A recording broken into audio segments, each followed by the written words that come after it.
демократска сенка или амбиент.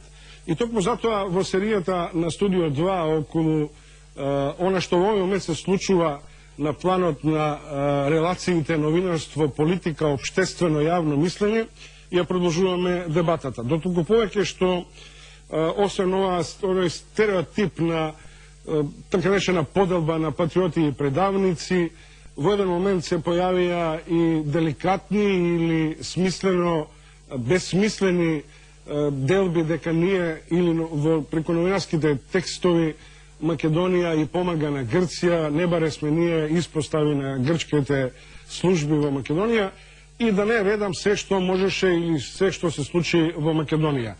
Во меѓувреме, она што може би јас го паметам како своједен синдром, тоа е кога политичарите вешто се обидуваат да дефокусираат јавноста од горливите општествено-економски и меѓународни теми на кои и за кои се избрани, главно топката им ја префрлаат на новинарите и на новинарската фела во глодењето меѓу себе да се обидат да издействуваат некаков нов ринг за битка. Се разбира, според моје скромно мислење, ова недела се отвори едно клучно прашање кое мислам дека предпоставува нов општествен амбиент. Тоа е прашањето на лустрацијата и меѓу нас новинарите. Мои вечерашни гости се Мирка Велиновска, аналитичар и новинар на Нова Македонија, Горан Михайловски, главен и одговорен уредник на Вест, Христо Ивановски, коментатор на Дневник и Лидија Димова од невладиниот Европски образовен центар. Македонски Европски центар, на кој образовен центар на кој особено инсистира Димова, една од невладините организации кои беа непожелни, иако во Советот за евроинтеграција, иако владата и секоја влада и европските институции инсистираат на соработка со граѓанскиот, односно цивилниот сектор. Значи, уште еднаш Мирка Велиновска, Горан Михайловски, Христо Ивановски и Лидија Димова.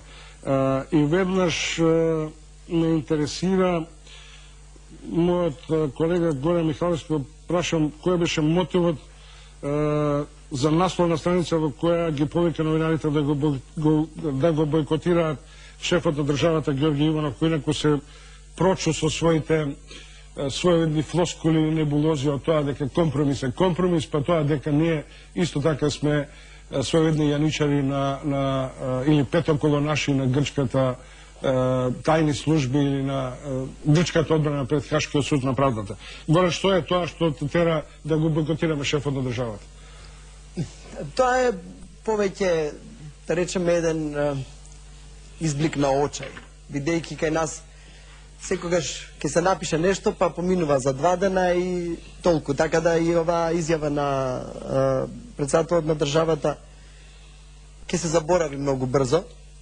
Јас баш затоа и одлучивме да ставиме наслов да се бойкотира, бидејќи едноставно не сакам да се заборави таква изјава. Од едноставна причина што мислам дека председателот на државата според својата функција е човекот кој што треба да ги обединува граѓаните на Македонија. Не да се вклучува во онака разединетото македонско општество. Иако на јавната предновогодишна или после новогодишна промоција кажа дека ќе направи се да бидеме слободна демократска држава, а не со делумична слобода како Фридом Хаус го детектира. Токму тоа беше, мислам, основната причина, затоа што председателот на државата, според своите уставни ингеренции, е човекот кој што треба да биде обединител. Значи, него му е сега улогата и задачата прво да не смири со Грција, да не смири со Европска унија, да не смири меѓу себе, меѓу комуњари, ВМРО-вци, да не смири меѓу македонци, албанци, меѓу албанчиња, првачиња, македончиња, првачиња. Сите овие работи кои што ние, секој ден дури пушачи и непушачи на крај се испокаравме овие дена, сите овие работи, тој некако, наместо да ги амортизира, да не ги разгорува уште повеќе. Тоа е тоа. Ако имам некаква, да речеме, иако и тука не сум баш сигурен дека имам некакво оправдување зошто премиерот односно и владеачката партија и претходно, во претходниот состав, кога владеачката коалиција во претходниот состав се обидуваше да направи поделби во општеството, бидејќи еве тргнуваат од некаква политичка поделба на позиција и опозиција, председателот Иванов, кој што доби 480.000 гласови, кој што беше поддржан, нели, уште од почетокот, од многу интелектуалци, врвни умови и така натаму, знаеме како течеше целата постапка, и како еден угледен професор на правниот факултет, од него очекувам да ја смири топката. Да се постави како некој обединител во државата. Тоа не значи дека треба да го омекне јазикот и се разбира дека не значи дека нема право на став. Меѓутоа мислам дека начинот на кој го образложува ставот му е мощне